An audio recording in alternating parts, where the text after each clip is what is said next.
Good morning, guys. I am Gokula Krishnan from Benevolence. Okay. Right. Good morning, guys. I am Gokula Krishnan from Benevolent IAS Academy. Okay. So இன்னைக்கு நம்ம பார்க்க போகிறது எத்திக்ஸ்க்கான topic. அப்போ நம்ம எடுக்க போகிறது வந்து ஹங்கர் ஸ்ட்ரைக். இப்போ எதுக்கு ஹங்கர் ஸ்ட்ரைக் இப்போ வருது அப்படின்னா, லடாக் ரீஜன் வந்து தங்களுக்கான ஸ்டேட்ஹுட் கேட்டோம் அண்ட் கான்ஸ்டிடியூஷனில் 6th ஷெட்யூலுக்கான உரிமை கேட்டும் போராட்டம் பண்ணிட்டு இருக்காங்க. It was started as a hunger strike. அப்போ ஒரு ஹங்கர் ஸ்ட்ரைக்குள்ளே இருக்கிற எத்திக்கல் இஷ்யூஸ் என்ன? ஸோ அந்த பாயிண்ட் ஆஃப் வியூவில் நம்ம இன்னைக்கு கிளாஸ் பார்ப்போம். ஓகே, ஃபர்ஸ்ட் ஒரு ஹங்கர் ஸ்ட்ரைக் இருக்கு அப்படின்னா, ஸோ இது இந்த ஆர்டரில் இல்லாமல் ஒரு நரேட்டிவ்ல நம்ம எடுப்போம். ஓகே, ஸோ இப்போ ஒரு ஹங்கர் ஸ்ட்ரைக் நம்ம பண்ண போகிறோம் அப்படின்னா, இட் வாஸ் வாய்ஸிங் அகெயின்ஸ்ட் சம்திங்ல. அப்போ ஸ்டேட் ஏதோ ஒன்று பண்ணிடுச்சு, அதுக்காக நான் என்ன பண்ணுறேன், ஒரு வாய்ஸ் அவுட் கொடுக்க போகிறேன், அதை நான் அமைதியான முறையில் என்ன பண்ண போகிறேன், போராட போகிறேன். அப்படின்றப்ப எனக்கு என்ன உரிமை இருக்கு? ஐ have the right to protest peacefully. அப்போ என்னால் பீஸ்ஃபுல்லாக ஒரு இடத்துல கேதர் ஆக முடியும். எப்படி பண்ணக்கூடாது? Without any violence or any arms I can gather it on a place and I can dissent on a government's decision.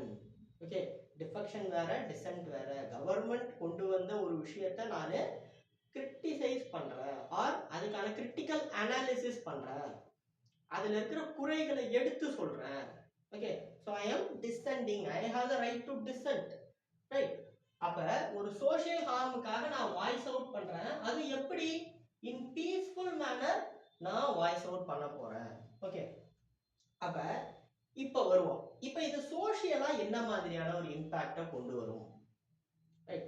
இப்ப they will become a pressure group. pressure group அப்படின்னா, ஒரு கவர்மெண்ட் ஒரு விஷயம் செய்யறாங்கன்னா கவர்மெண்டோட டிசிஷன்ஸை யாராலையாவது மாற்ற முடியும் அப்படின்னா தே would have been called as pressure groups. Okay, அப்ப இந்த ஹங்கர் ஸ்ட்ரைக்ல இருக்கிறவங்கள we can call them as a pressure groups. ஏன்னா அவங்க இப்போ ஒரு தலைவர் இருக்காரு, இல்ல பொதுமக்களே வந்து ஸ்டார் டு டெத் அப்படின்னு உட்காந்துருக்காங்க அப்படின்னா, அப்ப மக்களை சாவு விட்டாங்க அப்படின்னா அந்த கவர்மெண்ட் மேல இருக்கிற நம்பிக்கை போயிடும்ல. அப்ப they are pressuring the government to do something. Right. So இத ஒரு பீப்புளா பண்ணதை எங்க பார்க்கலாம்? ஃபார்ம் பில் அப்ப பார்க்கலாமா? எல்லாம் போய் ரோட்ல உட்காந்து பெரிய பஞ்சாயத்து பண்ணி பெரிய பிரச்சனை பண்ணி கடைசியில farm bill has been suspended. Right. So அந்த மாதிரியான சூழ்நிலைகள் நடக்கும். இதே மாதிரி ஃபர்ஸ்ட் இதுக்கு வந்துருவோம். இப்ப ஒரு வல்னரபிள் குரூப் ஆஃப் பீப்புள் இருக்காங்க. இப்ப ஃபார்மர்ஸ் ப்ரொடெஸ்டே எடுத்துக்கோங்க. ஃபார்மர் ப்ரொடெஸ்ட் இருக்கு. ஓகே, இப்ப இந்த ஃபார்மர்ஸ் ப்ரொடெஸ்ட்ல எவ்வளவு பேரு பெரிய பெரிய விவசாயிகள்? அப்ப நிறைய பேர் யாரு? Marginal or small and medium farmers தான். இப்ப இந்த ஃபார்மருடைய ப்ரொடெஸ்ட் அப்படின்னு தான் சொல்றோம். எல்லா ஃபார்மராலையும் 100 நாள் 150 நாள் வேலை பார்க்காம வந்து உட்கார்ந்து போராட முடியுமா? அப்ப that is the question. அப்ப vulnerable group of people அவங்களால மிஸ்யூஸ் பண்ண முடியும். ஓகே, ஒரு விமன் ஆர்கனைசேஷன் மூலியமா இதை பண்றதுனாலயோ, ரைட், இல்ல ஒரு ஷெட்யூல்டு கம்யூனிட்டி பீப்புள் மூலியமா இதை பண்றதுனாலே அவங்களால என்ன பண்ண முடியும்? They can add extra pressure on them, on the government. ஓகேவா? அப்ப it can be lead to the misuse of the vulnerable group. அப்ப நம்ம இந்த பாயிண்ட்ல தான் என்ன பண்ணணும்? we are questioning the fairness and legality of the legitimacy of the protest. ஒரு பாயிண்ட்க்கு மேல நமக்கே என்ன தோண ஆரம்பிக்கும்? உண்மையிலே இவங்க எதுக்காக போராடுறாங்க? இவ்வளவு நாள் போராடுறாங்களே, இது உண்மைதானா அப்படின்ற பிரச்சனைகள் உருவாகும். இது வந்து ஒரு அடையாள உண்ணாவிரதம் அப்படின்ற மாதிரியா இல்ல, லாங் வெயிட்டிங் அப்படின்ற மாதிரியான விஷயம். ஆந்திரா முத மொழிவாரி மாநிலங்கள் பிரிக்கணும் அப்படின்னு ஆரம்பிக்கும் போது அதாங்க நடந்துச்சு. ஒருத்தர் ஸ்டாப் டு டெத்துக்கு அப்புறம் தான் நம்ம மொழிவாரி மாநிலமே பிரிக்க ஆரம்பிச்சோம். ஆனா பிரிச்சிட்டோம்ல, இப்ப எல்லா மாநிலங்களும் அப்படிதான் இருக்கு. ரைட். அப்ப இது மக்களுடைய சென்டிமெண்ட்ஸை அஃபெக்ட் பண்ணும். எப்படி அஃபெக்ட் பண்ணும்? அப்ப கவர்மெண்ட் பண்ணதுல ஏதோ தப்பு இருக்கு. ரைட். ஒண்ணு கவர்மெண்ட் மேல இருக்க நம்பிக்கை போகும். ரெண்டாவது பட்சம் என்னது? மக்களை இவங்க கவனிக்க மாட்டேன்றாங்க. இவங்க இறங்கி வந்து பேசியிருக்கலாம்ல, இவங்க இதை மாத்தி இருக்கலாம்ல. அப்ப அதுக்கு பின்னாடி இருக்கிற நல்ல விஷயங்களை நம்ம என்ன பண்ண மாட்டோம், பார்க்க மாட்டோம். ஏன்னா அங்க ஒரு உயிர் முக்கியம் அப்படின்ற ஒரு நிலைப்பாடை நம்ம எடுத்துருவோம். Okay, that's the issue. And it adds an emotional burden on both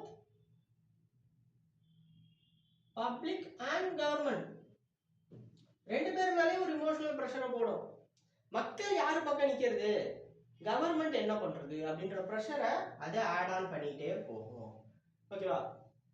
அடுத்து இப்ப ஒரு நாள் 2 நாள் இருக்காரு அப்படின்றது பிரச்சனை இல்லை. ஒரு பாயிண்ட்டுக்கு மேல சாகும் வரை உண்ணாவிரதம்னு உட்காந்துட்டாங்கன்னா their physical health will be deteriorated. அப்ப அந்த சிச்சுவேஷன்ல என்ன பண்றது? அப்ப இவரை மெடிக்கல்ல கூட்டிட்டு போய் ஒரு ஹெல்த் கேர்ல கூட்டிட்டு போனாதான் அட்லீஸ்ட் மினிமம் இவரை உயிரையாவது காப்பாற்ற முடியும். ரைட்? ஆனா ப்ரொட்டஸ்ட்ல இருந்து அவர் விடுவாங்களா? இல்ல அவர் வருவாரா? அப்ப அவர் வரமாட்டாரு அப்படின்றப்ப ஒரு மெடிக்கல் ஒரு சிட்டிசனா, ஒரு ஹியூமனா, world medical council world medical association தான் சொல்றாங்க, I have the right to refuse my food. எனக்கு கொடுக்குற உணவு வேணாம் அப்படின்னா ரெஃப்யூஸ் பண்ண முடியும். ஆனா மெடிக்கல் ப்ரொஃபஷனலுக்கு ஒரு பிரச்சனை வருது. என்னது? நான் இந்த உயிரை காப்பாத்துறதா? as a doctor or a medical professional, my duty is to protect everyone or protect a life. அப்ப என் டியூட்டியை நான் பார்க்கறதா? என் டியூட்டி என்னது? ஒரு உயிரை காப்பாத்துறது. ஆனா என்னது இங்க என்ன பிரச்சனை? I have the right to refuse the food. Food எடுக்கலாம் செத்து போயிடுவாரு. அப்ப நான் இவரை காப்பாத்துறதா இல்ல இவருடைய உரிமைகளை நான் உயிரை காப்பாத்துறதா உரிமையை காப்பாத்துறதா? இந்த பிரச்சனை ஒண்ணு வரும். ஓகேவா? அவங்களே என்ன சொல்றாங்க, இன்டர்நேஷனல் கவுன்சில் இன்டர்நேஷனல் கைட்லைன்ஸ் என்ன சொல்லுது அப்படின்னா, no force feeding. Force feed பண்ணக்கூடாது. ஆனா தேர் இஸ் எக்ஸெப்ஷன். என்னது? until and unless. எது வரைக்கும்? No rational decision for the strike. அவங்க இந்த மாதிரி உண்ணாவிரதம் இருக்கிறதுல ஒரு நியாயமான காரணம் இல்ல அப்படின்ற பட்சத்துல தான் நீங்க என்ன பண்ணக்கூடாது, இருக்கும் பட்சத்துல நீங்க ஃபோர்ஸ் ஃபீட் பண்ணக்கூடாது. அப்ப ரேஷனல் டிசிஷன்லாம் எதுவும் இல்ல, சும்மா சம்பந்தமே இல்லாம ஹங்கர் ஸ்ட்ரைக்ல இருக்கான் அப்படின்னா அவனை ஃபோர்ஸ் ஃபீட் பண்ணலாம். ரைட்டா? பட் இங்க எது ரேஷனல் டிசிஷன்? இந்த டிசிஷனை யாரு முடிவு பண்ண போறாங்க? விச் இஸ் ரேஷனல் அப்படின்ற முடிவே முதல்ல யார் கையில இருக்கு அப்படின்றது மிகப்பெரிய கேள்வி. அப்புறம் இப்ப ஸ்டேட் எதிர்த்து தான் போராட்டம் நடக்குது. அப்ப ஸ்டேட் என்ன பண்ண முடியாது, ரைட்டு விடுங்க போராட்டம் பண்ணுங்க அப்படின்னு சொல்ல முடியாது. ஏன்னா ஸ்டேட் எதிர்த்து போராட்டம் பண்ணும்போது அப்ப அவங்க ஏதாவது ஒரு ஆக்ஷன் எடுக்கணும். ரைட்? அவங்க அந்த ப்ரெஷர் குரூப் சொல்றதை கேட்டுட்டாங்க. ஓகே, அந்த ஆப்ளிகேஷனுக்கு செவி சாய்ச்சிட்டாங்க அப்படின்னா என்ன அர்த்தம்? அப்ப எல்லா டிசிஷனையும் மாத்திர முடியுமா? அப்படிதானே ஒரு மக்கள் போராட்டத்தால.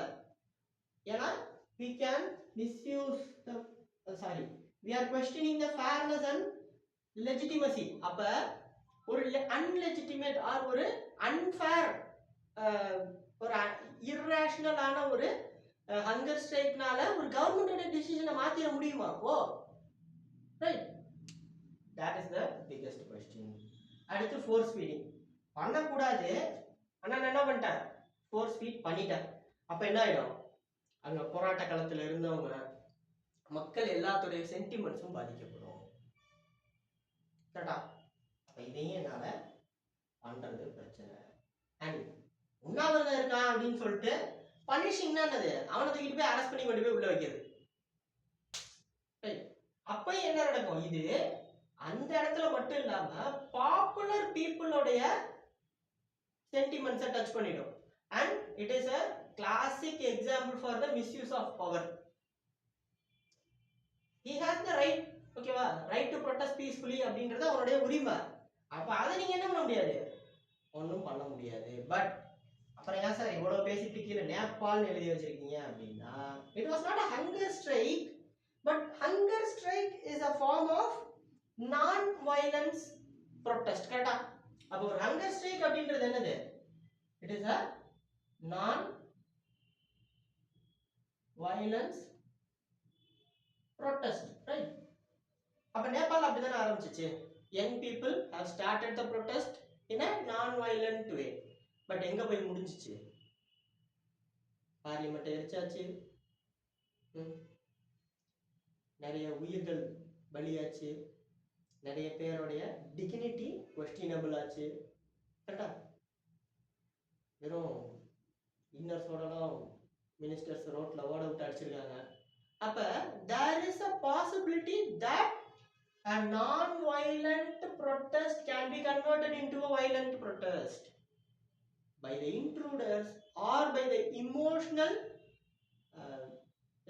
misleaded emotions by the protesters itself.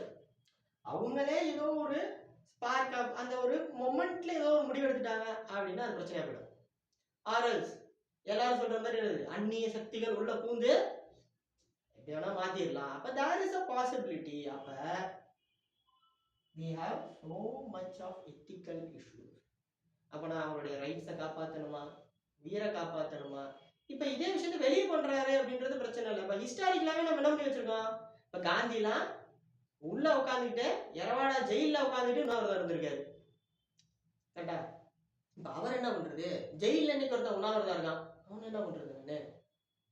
he is already under punishment. Right? அப்ப அவரு ஹங்கர் ஸ்ட்ரைக்ல இருக்காருன்னா அவர் பனிஷ் கூட பண்ண முடியாது, ஏன்னா ஏற்கனவே ஒரு பனிஷ்மெண்ட்ல தான் இருக்காரு. ரைட்டா?